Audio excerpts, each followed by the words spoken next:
Hello साथियों, आज हमारे बीच में उपस्थित श्री पांडे हिमांशु पांडे जी हैं जो आईआईटी ढोलकपुर से हैं।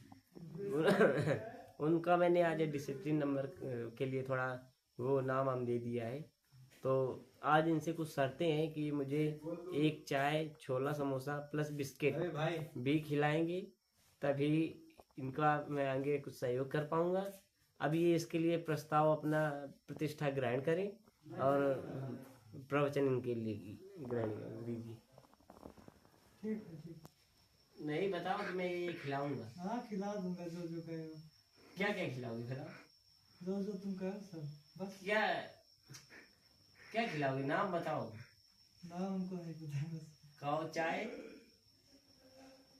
कहो ये सब कुछ ना कर, बस बात खत्म कर दिया, बस। नहीं, कहो चाय, कहो तो एक बार। नहीं। जाओ खत्म है, हटो, बंद करो।